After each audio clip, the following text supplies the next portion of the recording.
Hello everybody, welcome to analyser GS. तो आज हम लोग इकोनॉमी का फिजिकल पॉलिसी को करेंगे डिस्कस।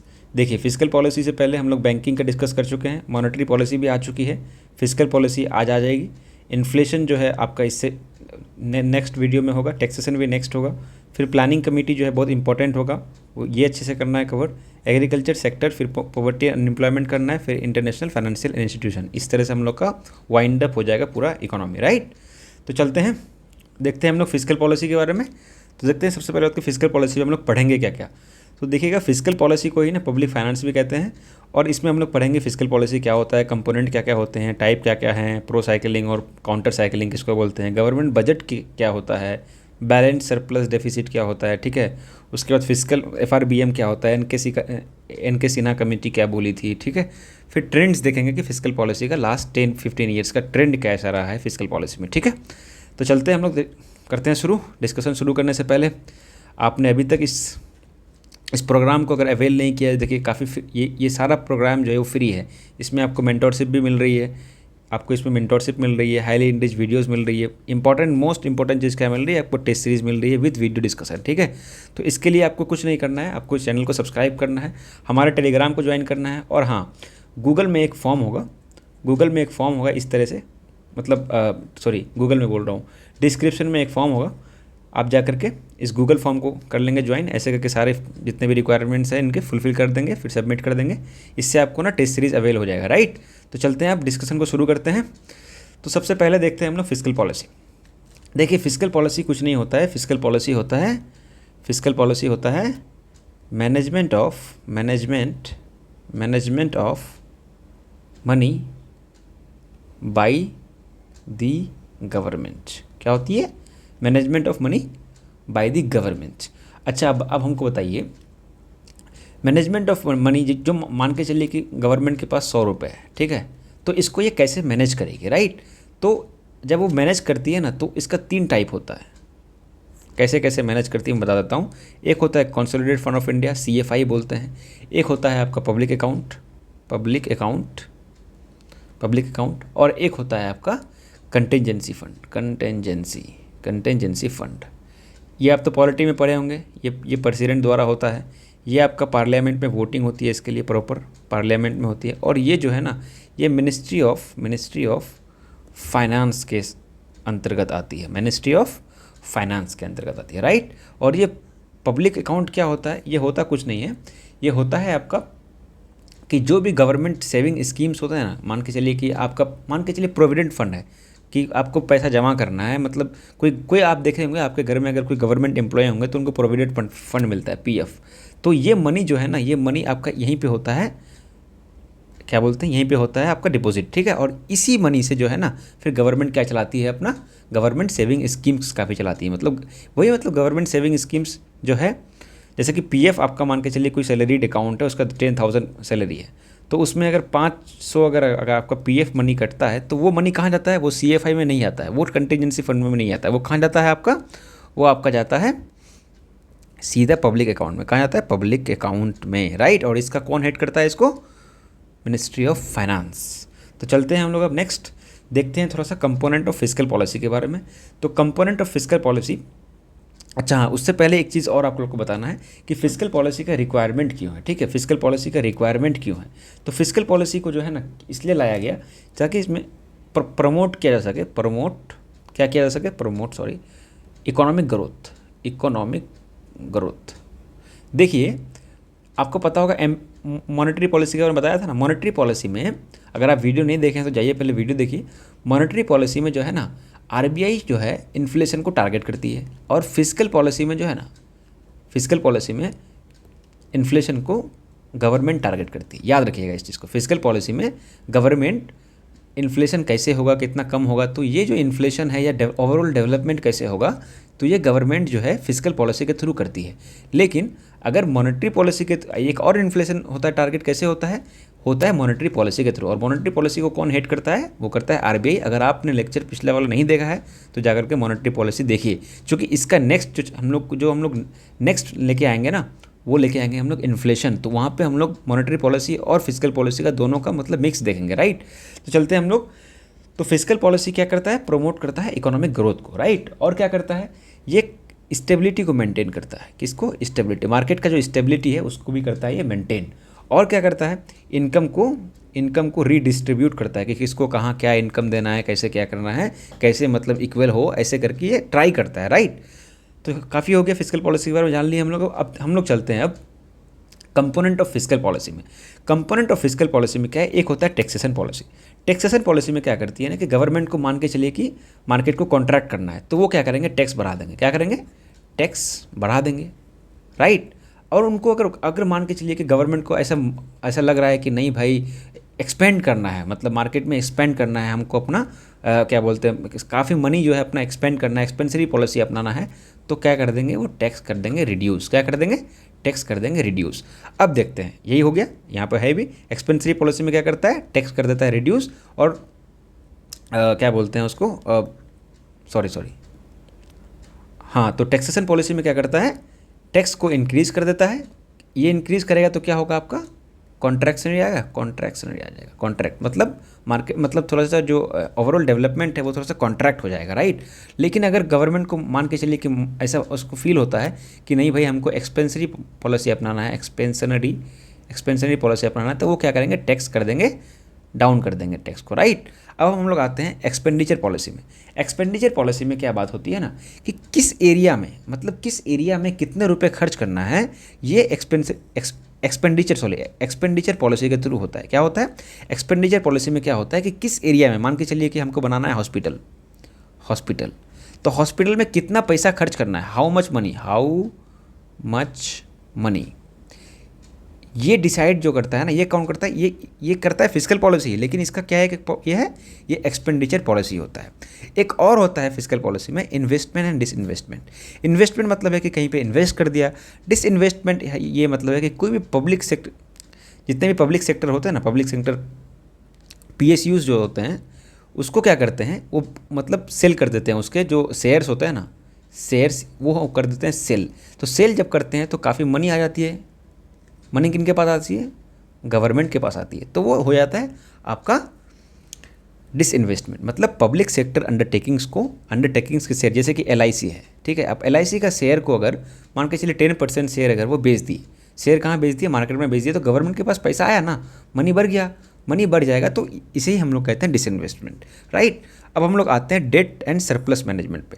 तो डेट, जैसे कोई मान के चलिए वो किसी से आप उधार लेते हैं, ठीक है, मार्केट से उधार ले लिए या कहीं से उधार लिए, तो उसका भी मैनेजमेंट करते हैं।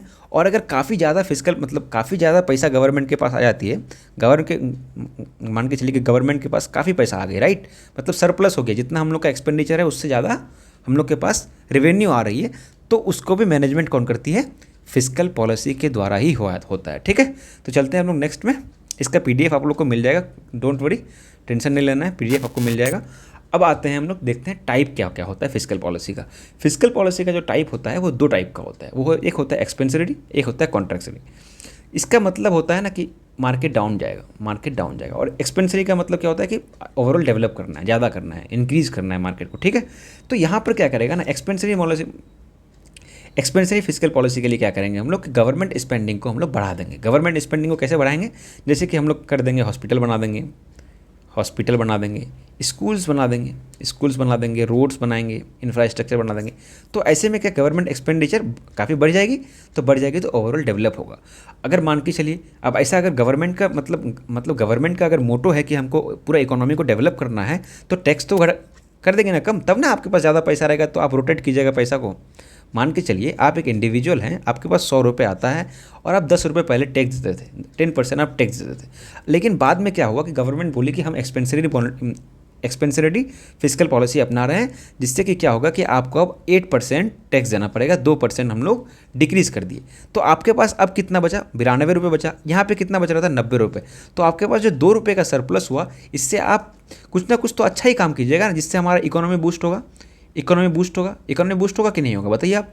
तो इसमें ये यही होता है। अब देखिए इसका जस्ट ऑपोजिट क्या होता है, contractionary monetary policy, sorry monetary policy बोल रहा हूँ, physical policy. Contractionary physical policy में क्या होता है कि गवर्नमेंट का जो स्पेंडिंग है ना वो काफ़ी कम हो जाता है। क्यों कम होता है, वो हॉस्पिटल में थोड़ा सा कम कम पैसे खर्च करते हैं, उस टाइप से नहीं करते हैं। जब ये कम करेंगे और उनका मोटो है कि हमको कॉन्ट्रैक्ट करना है मार्केट को, तो वो टैक्स बढ़ा देंगे। पहले आपका 90 था, अब 90 मतलब पहले आपका 10% टैक्स था, अब क्या करेंगे वो 12% कर देंगे। 12% में आपके पास कितना पैसा हो जाएगा, 100 रुपये में 12 रुपये खत्म हो जाएगा, तो कितना हो जाएगा 88 रुपये। तो अब बताइए आपके पास 2 रुपये अगर माइनस हो गया तो आप ओवरऑल आपका 2 रुपये कम हो गया, तो आप ऑब्वियसली इकोनॉमिक बूस्ट जो होगा वो तो घट जाएगा ना, इकोनॉमी तो बूस्ट नहीं होगा, वो थोड़ा घट जाएगा। तो हम लोग फिजिकल पॉलिसी में देखते हैं कि एक्सपेंसरी फिजिकल पॉलिसी कैसे होता है और कॉन्ट्रैक्शनरी फिजिकल पॉलिसी कैसे होता है, ये हम लोग देख लिए। ठीक है, चलते हैं अब हम लोग नेक्स्ट में देखते हैं कि ये बहुत इंपॉर्टेंट है। ये थोड़ा सा कन्फ्यूजिंग भी होता है, बट हम ट्राई करेंगे कि इसको काफ़ी सिंपली तरीके से आपको बताया जाए। एक होता है कि प्रो साइक्लिंग पॉलिसी, एक होता है काउंटर साइक्लिक पॉलिसी। क्या होता है, प्रो साइक्लिक पॉलिसी होता है और क्या होता है, काउंटर साइक्लिक पॉलिसी होता है। देखिए प्रो साइक्लिक पॉलिसी में क्या होता है ना कि जब जब जब मतलब इकोनॉमी जो काफ़ी बूम होती है ना, जब बूम होती है ना इकोनॉमी, क्या होती है, जब इकोनॉमी जब बूम करती है ना, काफ़ी जब बूम कर जाती है, तब क्या करती है वो ना, वो एक्सपेंडिचर भी बढ़ा देती है और टैक्स घटा देती है। ठीक है, ये है क्या कर देती है, एक्सपेंडिचर बढ़ा देती है, टैक्स घटा देती है। देखिए इकोनॉमी ऑलरेडी बूम कर रहा है, उसमें फिर वो जाकर के एक्सपेंडिचर और ज़्यादा कर देते हैं, टैक्स और घटा दे रहे हैं, मतलब मार्केट में पैसा बहुत ज़्यादा आ जाता है, राइट। लेकिन उसका ऑपोजिट फिर वो क्या करते हैं कि मान के चलिए मार्केट में आ जाएगा मान के चलिए मार्केट में आ गया रिसेशन का मतलब क्या होता है कि मनी थोड़ा सा कम हो गया, पैसा वैसा मार्केट में थोड़ा कम हो गया, डेवलपमेंट थोड़ा सा कम हो रहा है, राइट। तो इस वक्त में वो क्या करेंगे ना, इस वक्त में करेंगे क्या कि एक्सपेंडिचर तो घटा ही देंगे, प्लस टैक्सेशन और बढ़ा देंगे। समझ गए। देखिए यहाँ पर क्या सीन है, ऐसी तो मार्केट का बहुत बुरा हाल है, ऊपर से गवर्नमेंट को यहाँ पर क्या करना चाहिए था, एक्सपेंडिचर करना चाहिए था, ताकि मार्केट अच्छे से बड़े हो जाए, मतलब डेवलप हो जाए, अच्छे से ग्रो करे। लेकिन नहीं करता है यहाँ पर। प्रो साइक्लिक पॉलिसी में क्या करता है कि अगर रिसेशन आएगा तो एक्सपेंडिचर भी घटा देंगे और टैक्स फिर से बढ़ा देंगे, और बूम के टाइम में क्या करेंगे, एक्सपेंडिचर और बढ़ा देंगे और टैक्स और घटा देंगे, राइट। लेकिन यहाँ पर होता है ऑपोजिट। यहाँ पर क्या होता है, यहाँ पर होता है आपका कि अगर रिसेशन आएगा ना तो हम एक्सपेंडिचर बढ़ा देंगे और टैक्स घटा देंगे, जो हम लोग फॉलो करते हैं जनरली। ठीक है, यही हम लोग जनरली फॉलो करते हैं कि अगर रिसेशन होता है तो हम लोग चाहते हैं कि गवर्नमेंट एक्सपेंडिचर जो है वो काफ़ी बढ़ जाए और टैक्सेशन घट जाए, जिससे कि मनी सप्लाई बढ़ा हुआ रहे, जिससे कि हम लोग का इकोनॉमिक बूस्ट होते रहे, इकोनॉमिक थोड़ा सा बूस्ट मिलते रहे और रिसेशन से हम लोग बाहर आ जाएँ। ठीक, लेकिन इसमें दूसरा क्या होता है कि होता है बूम के टाइम में क्या करता है ना कि काफ़ी बूम आ गया तो इन्फ्लेशन आने का चांसेस बहुत बढ़ जाता है, राइट। तो क्या करते हैं वो एक्सपेंडिचर घटा देती है, एक्सपेंडिचर घटा दी और एक्सपेंडिचर बढ़ा दी, एक्सपेंडिचर घटा दी और टैक्सेशन बढ़ा दिया, राइट। टैक्सेशन बढ़ा दी, जिससे क्या होगा कि गवर्नमेंट एक्सपेंडिचर अगर मान के चलिए कम हो जाएगा तो इकोनॉमी मतलब मार्केट में जो है, इकोनॉमी में जो पैसा कम हो जाएगा, इकोनॉमी में पैसा कम हो गया और टैक्स भी आपका बढ़ा दिया, तो इकोनॉमी में ऑलरेडी आप जब टैक्स बढ़ाए, आप मान के चलिए कि आप 100 रुपये कमाते थे, 10% पहले टैक्स देते थे, अब 12% दीजिएगा, तो फिर वही सेम एग्जांपल दे रहा हूँ कि इससे आपका क्या होगा, आपका पैसा हो जाएगा कम, आपके पॉकेट में पैसा कम हो जाएगा, जिससे क्या होगा ना कि फिर बूम को हम लोग टैकल कर पाएंगे। बूम अगर तो हम लोग इन्फ्लेशन को टैकल कर पाएंगे। यहाँ पे बूम में क्या हो सकता है ना, एक चांसेस बन सकता है ना कि इन्फ्लेशन आ सकती है, तो हम लोग एक्सपेंडिचर घटा देंगे और टैक्सेशन को बढ़ा देंगे, ताकि हम लोग इन्फ्लेशन का टारगेट को मीट कर पाए, राइट, इन्फ्लेशन ज़्यादा नहीं आए। ठीक है, थोड़ा सा ये कन्फ्यूजिंग होता है, ये मेरे लिए भी कन्फ्यूजिंग होता है, तो आप लोग थोड़ा सा अच्छे से देख लीजिएगा इसको। चलिए नेक्स्ट चलते हैं हम लोग। अब नेक्स्ट देखते हैं गवर्नमेंट बजट। तो सबसे पहले आप लोग पॉलिटी का एक सवाल है आप लोग से, आप बताइएगा कि गवर्नमेंट बजट जो है वो कौन से आर्टिकल में आता है।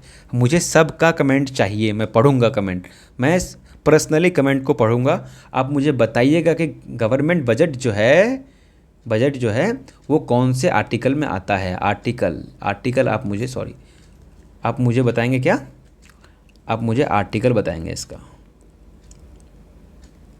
आर्टिकल क्या है आप मुझे बताएंगे। जो सही देंगे जवाब मैं उसको हार्ट दे दूंगा, आप लोग समझ जाइएगा कि क्या है।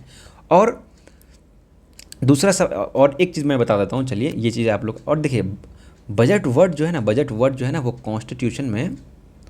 कॉन्स्टिट्यूशन में मेंशन्ड नहीं है। क्या नहीं है, मेंशन्ड नहीं है। तो फिर क्या मेंशन्ड है भाई, मेंशन्ड है एनुअल फाइनेंशियल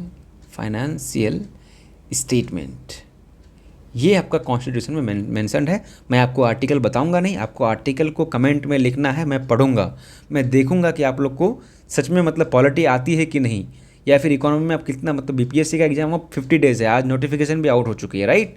तो आपको ये पता तो होना चाहिए। और बीपीएससी में आई थिंक पीवाईक्यू में पूछा भी गया है कि आर्टिकल कौन सा है एनुअल फाइनेंशियल स्टेटमेंट का, ठीक है। तो मुझे कमेंट में सबका आंसर चाहिए, मैं पर्सनली चेक करूँगा, राइट।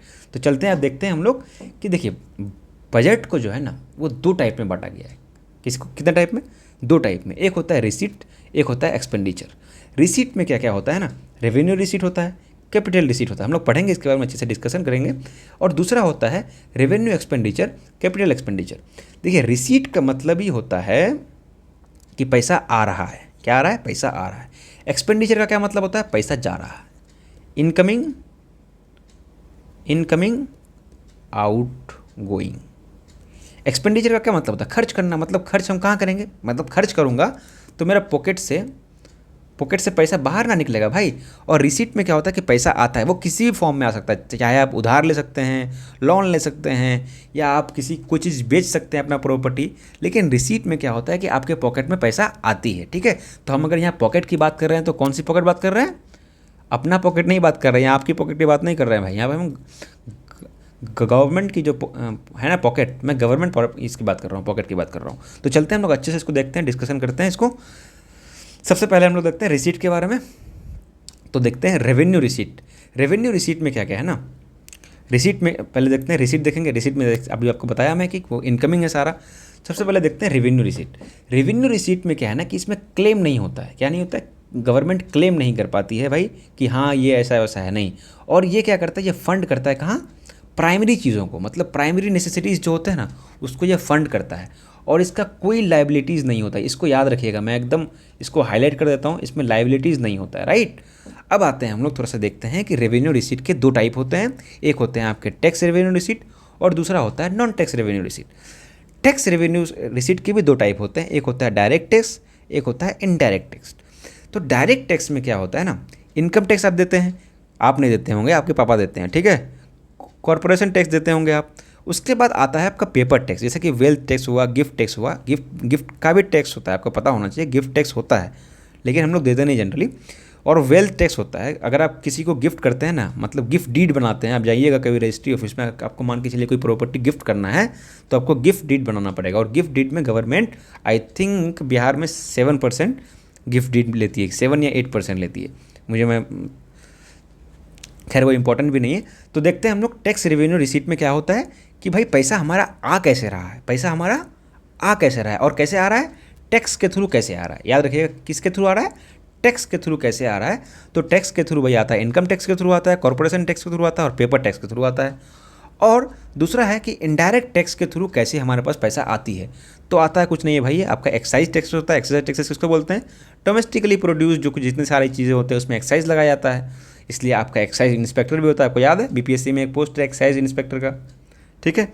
अब दूसरा आता है कस्टम्स ड्यूटीज़ का। कस्टम्स ड्यूटीज़ भी आपको पता है कैसे लगाया जाता है। कैसे लगाया जाता है कस्टम्स ड्यूटीज़? भाई इम्पोर्टेड एंड एक्सपोर्टेड गुड्स जो है ना, imported and exported goods, imported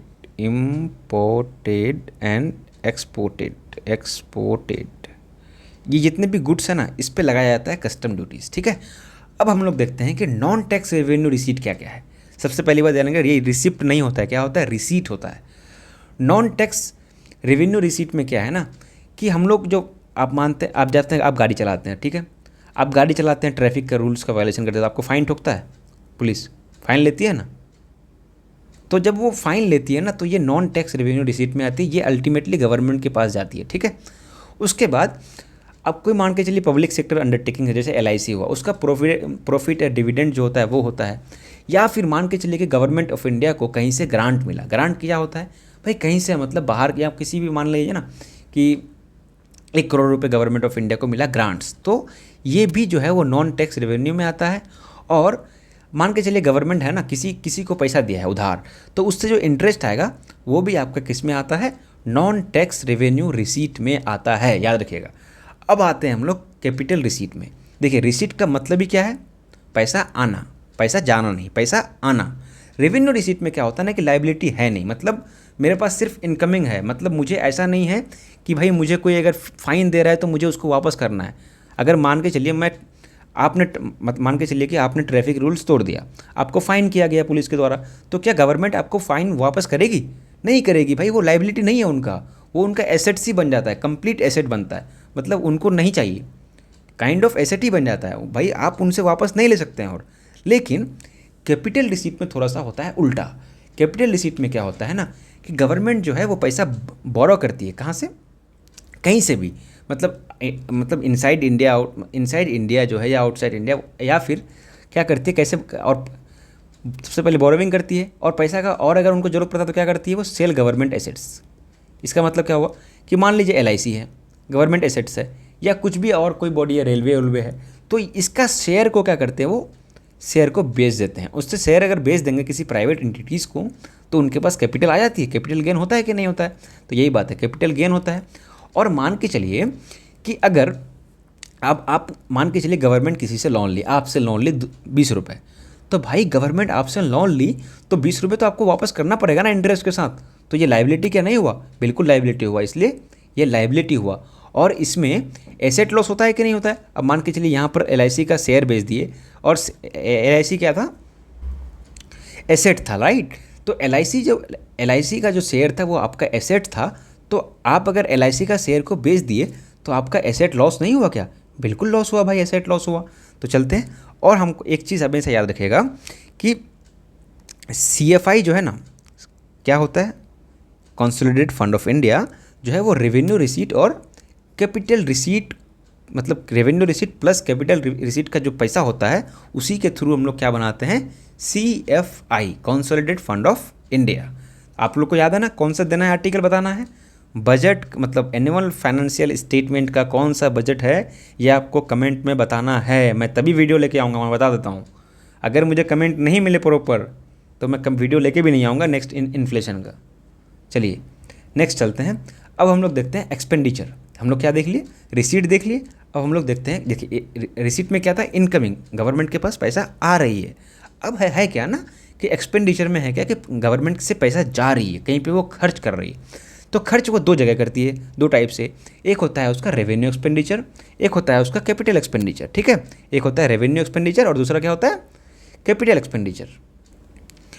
revenue expenditure में क्या होता है? एक होता है प्लान रेवेन्यू RE, और दूसरा क्या होता है? Non plan revenue expenditure. RE हम लोग बोलते हैं, लिख देता हूँ भाई, नहीं तो आप लोग बोलिएगा फिर RE क्या होता है।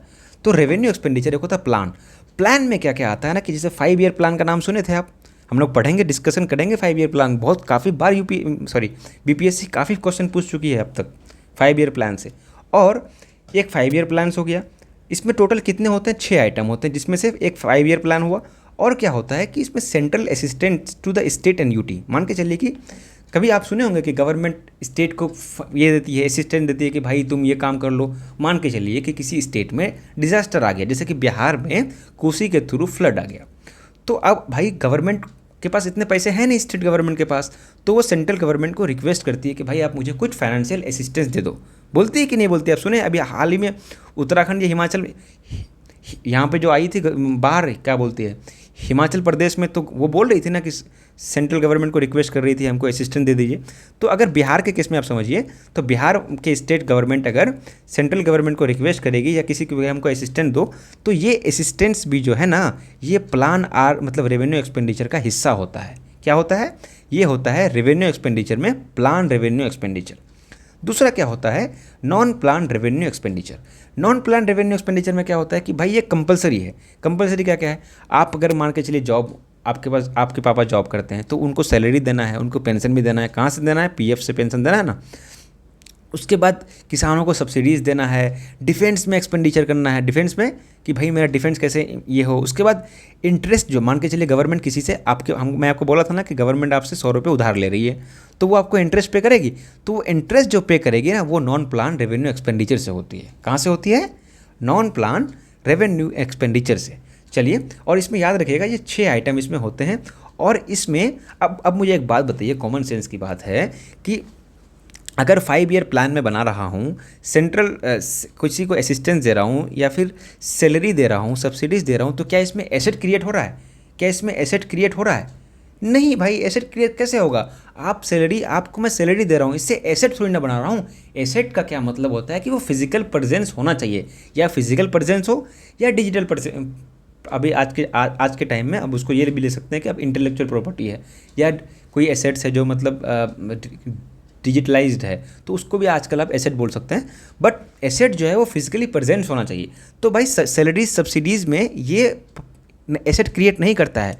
और डिफेंस जो है, आप मुझे बताइए, अब कोई एक आदमी उठ के अभी कर देगा कमेंट कि सर डिफेंस एक्सपेंडिचर में तो हम एसेट क्रिएट करते हैं। नहीं भाई, डिफेंस में तो ये हमारा रिक्वायरमेंट है ना कि हमको डिफेंस में पैसे खर्च करने हैं, सो दैट कि हम अपने स्टेट के बाउंड्रीज़ को, अपने मतलब स्टेट इन द सेंस कि अपने कंट्री के बाउंड्रीज़ को हम वो कर सकें। देखिए मैं आपको बता देता हूँ, पॉलिटिकल साइंस में जो है ना वो स्टेट, कंट्री को स्टेट ही बोला जाता है, तो मैं इसलिए स्टेट मेरे मुंह से निकल गया। तो डिफेंस एक्सपेंडिचर में क्या होता है कि गवर्नमेंट का रिस्पॉन्सिबिलिटी है कि अपने बाउंड्रीज़ को प्रोटेक्ट करना। तो ये हमारा मतलब कंपलसरी चीज़ है। यहाँ पर हम कोई एसेट नहीं बना रहे हैं। यहाँ पर हम अगर मान के चलिए रॉकेट बनाए, सॉरी एक मिसाइल बनाए, तो क्या ये मिसाइल से हम अपना, देखिए इस मिसाइल से हम क्या फेयर कमा सकते हैं? फेयर या कि रेंट आ सकता है क्या मेरा? बताइए, नहीं आ सकता है ना। तो ये कैसे मेरा एसेट हुआ? एसेट का मतलब ही होता है कि हमको कुछ बेनिफिट हो रहा है। मान के चलिए कि हम कर दिए रेलवे में कुछ, ये क्या बोलते हैं, रेलवे में कर दिए एक्सपेंडिचर। तो रेलवे में जब हम इन्वेस्ट किए तो वहाँ से मेरा पैसा आ रहा है, लेकिन डिफेंस एक्सपेंडिचर में मेरा पैसा आ नहीं रहा है। जो मैं लगा दिया सो दैट हमारा देश का हमारा जो प्यारा भारत है उसका जो बाउंड्रीज़ है उसका जो है प्रोटेक्शन हो, उसका प्रोटेक्ट कर सके। अब दूसरा आते हैं, हम लोग देखते हैं कैपिटल एक्सपेंडिचर। कैपिटल एक्सपेंडिचर क्या है? कैपिटल एक्सपेंडिचर में क्या होता है कि इसमें जो है ना एसेट क्रिएट होता है। याद रखिएगा, इसमें क्या होता है?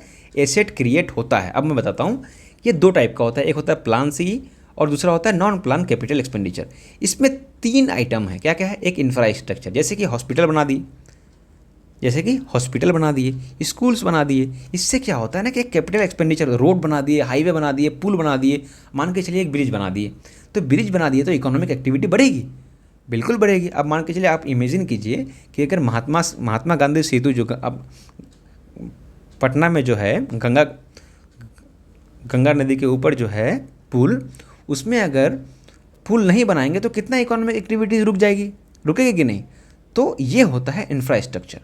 और दूसरा क्या होता है, अब एसेट कैसे है? मान के चलिए कि सेंट्रल गवर्नमेंट किसी को लोन दे दी। मान के चलिए कि सेंट्रल गवर्नमेंट आपको लोन दी, तो आप इससे आपसे भी इंटरेस्ट लेंगे, और लोन का जो प्रिंसिपल अमाउंट है वो तो लेंगे ही। तो ये भी तो एक टाइप का एसेट हुआ ना। अल्टीमेटली गवर्नमेंट तो इनकम कर रही है ना। तो जहाँ से वो इनकम कर रही है, या सोसाइटी को कुछ भलाई हो रहा है, सोसाइटी को कुछ भला हो रहा है, या फिर वो इनकम कर रही, मतलब वहाँ से कुछ इनकम जनरेट कर रही है, तो वो होता है आपका कैपिटल एक्सपेंडिचर। और हम लोग के बारे में कहा जाता है कि हम लोग कैपिटल एक्सपेंडिचर को अगर काफ़ी अच्छे से कर लेना तो हम बहुत ज़्यादा जल्दी ग्रो हो जाएंगे। ठीक है। तीसरा आइटम क्या है? Returning to loan by government of India. मान लीजिए कि आप आज 100 रुपये लिए। कहाँ से लिए? 100 रुपये लिए, सॉरी, गवर्नमेंट लिया आपसे 100 रुपये। एक सेकेंड, गवर्नमेंट जो है आपसे 100 रुपये लिया, ठीक है।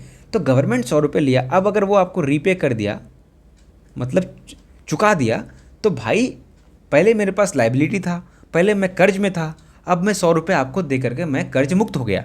तो ये क्या, ये एसेट नहीं है? काइंड ऑफ एसेट नहीं है? बिल्कुल ये काइंड ऑफ एसेट है।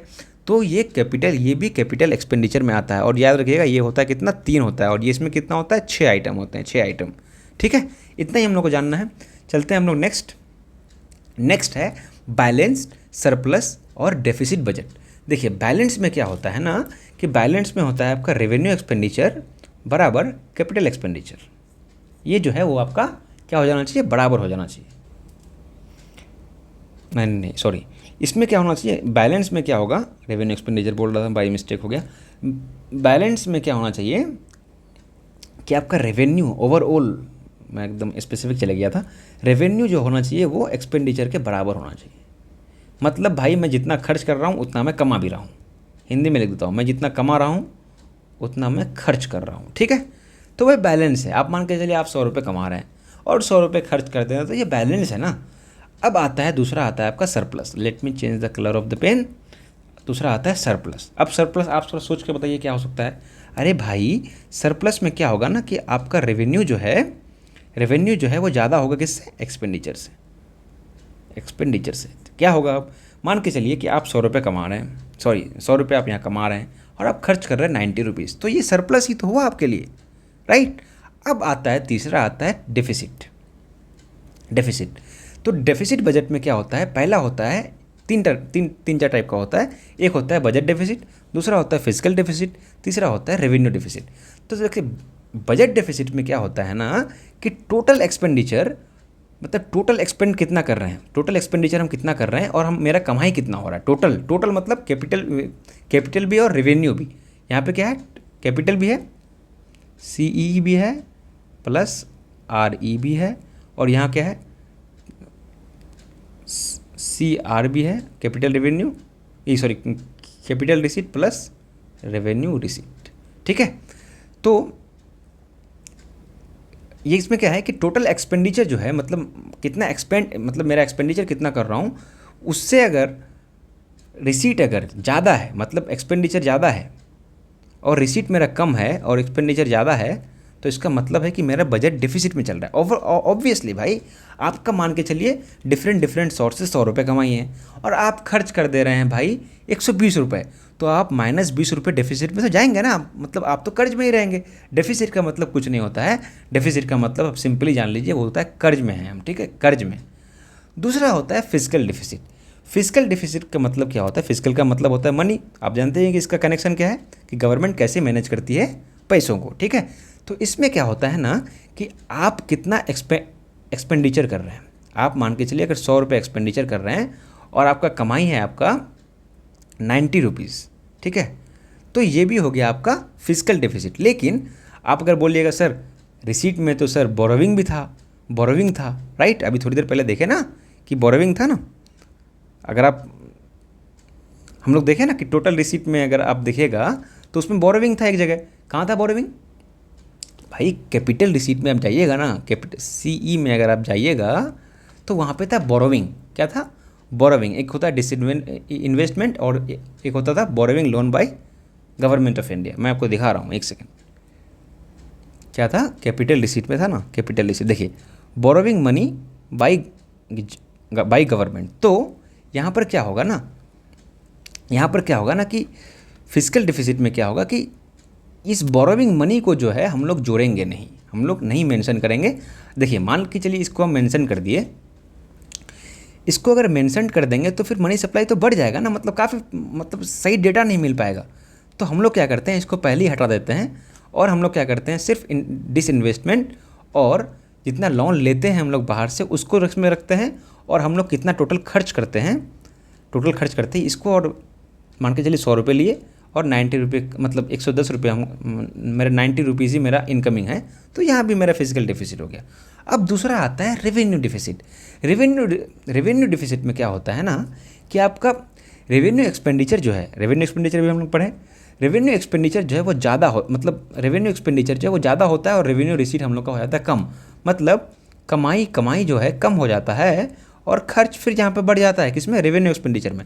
तो रेवेन्यू में अगर रेवेन्यू के मामले में खर्च अगर बढ़ गया और हमारा कमाई कम हो गया तो क्या होगा, रेवेन्यू कि क्या बोलते हैं उसको हम लोग, RD बोलते हैं, रेवेन्यू डेफिसिट, ठीक है। तो चलते हैं हम लोग नेक्स्ट। अब आते हैं हम लोग physical responsibility and budget management act 2003। देखिए इसका की फीचर क्या था ना कि ये लिमिट लगाता था गवर्नमेंट को कि आप एक्सेस बोरोविंग नहीं करो। एक्सेस बोरोविंग मन के होता है ना कि भाई मैं प्रिंट करा लिया मनी, ऐसा करा दिया वैसा करा दिया, तो ये आप बोरोविंग ज़्यादा मत कीजिए। इसी को चेक एंड बैलेंस करने के लिए FRBM एक्ट लेके आ गया, ठीक है। और इसका टारगेट क्या था पहले कि 3% टारगेट था इसका, ठीक है। और अभी देखेंगे हम लोग इसका ट्रेंड के बारे में। तो जैसा कि हम बताया अभी कि बोरोविंग अगर एक्सेस बोरोविंग मान के चलिए कि हम प्रिंट कराएंगे भाई, प्रिंट कराएंगे बहुत ज़्यादा, मेरे पास पैसा नहीं है, अब हम करा देंगे प्रिंट, ठीक है। मैं तो गवर्नमेंट हूँ, मैं प्रिंट करा भी सकता हूँ, मैं कराऊँगा प्रिंट। तो मैं प्रिंट को रोकने के लिए बैन कर दिया है। कैसा कि मान के चलिए पहले प्रिंट करा दिया, फिर गवर्नमेंट बोरो कर दी, तो भाई बोरोविंग पर्पस से जो है, एक सेकेंड लिख देता हूँ मैं यहाँ पर अच्छे से, बोरोविंग पर्पस के लिए जो है ना प्रिंटिंग जो है वो बैन कर दिया गया। किससे? एफआरबी। ये कब किया था?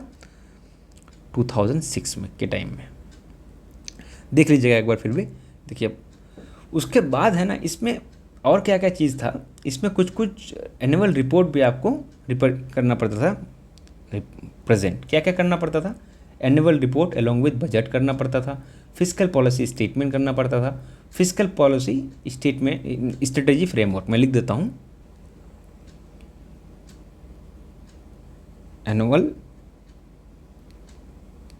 Annual report on along with budget. दूसरा रिपोर्ट क्या था? Physical policy statement. तीसरा एक और था, इसको हम लोग बोलते हैं मैक्रो इकोनॉमिक फ्रेमवर्क। ये सब याद रख सकते हैं आप। ये सब पूछ सकता है भाई कि annual report along with budget जो है वो किस मैनेजमेंट किस एक्ट के थ्रू इसको मतलब कर दिया गया था कि गवर्नमेंट को रिप्रेजेंट करना था, राइट। एक होता है आपका फिजिकल पॉलिसी स्ट्रेटजी फ्रेमवर्क। ठीक है। अब हम लोग चलते हैं नेक्स्ट। एक था एन.के. सिन्हा कमेटी। अब देखिए एफआरबीएम के बाद क्या आता है? 2017 में आता है NK. Sinha committee. NK. Sinha committee क्या करती है ना, ये करती है रिव्यू। किसका रिव्यू करती है? एफआरबीएम का करती है रिव्यू। एफआरबीएम एक्ट 2003-4 का करती है इसमें रिव्यू। ठीक है। बस इसमें इतना ही याद रखना है कि अगर पूछ ले बीपीएससी कि एन.के. सिन्हा कमेटी का क्या रिलेशन था, क्यों आया था, वो क्या रिकमेंड किया था, तो वो भाई एफआरबीएम एक्ट जो था उसको रिव्यू करने के लिए एन.के. सिन्हा कमेटी 2017 में इसका हुआ था गठन। तो चलते हैं हम लोग देखते हैं अब ट्रेंड में। देखिए सबसे पहले हम लोग देखते हैं कि 2008 और 9 में जो है ना हम लोग का 3% था टारगेट, लेकिन इसमें क्या हो गया ना, इसमें काफ़ी लेंडिंग रेट हाई हो गया था। लेंडिंग रेट सब प्राइम लेंडिंग रेट जो है वो हाई हो गया था, तो इसको हम लोग इंक्रीज़ करके क्या कर दिए 2014 में हम लोग क्या कर दिए कि भाई अब 2008-9 में 3% नहीं हो पाएगा, अब हम लोग करेंगे 2014 में 3% के आसपास। लेकिन जब 14 आता है ना तो क्या हो जाता है कि 14 के टाइम में क्या होता है कि हाईली मतलब इन्फ्लेशन काफ़ी हाई हो जाता है। इन्फ्लेशन जो है कल हम लोग पढ़ेंगे अच्छे से, मतलब कल नहीं नेक्स्ट वीडियो में हम लोग इन्फ्लेशन अच्छे से कवर करेंगे। तो इसमें इन्फ्लेशन काफ़ी हाई हो जाता है, तो फिर भी ये आप भाई इन्फ्लेशन हाई हो गया तो फिजिकल जो आपका टारगेट है, मतलब फिजिकल डेफिसिट का जो टारगेट है वो कैसे कम कीजिएगा।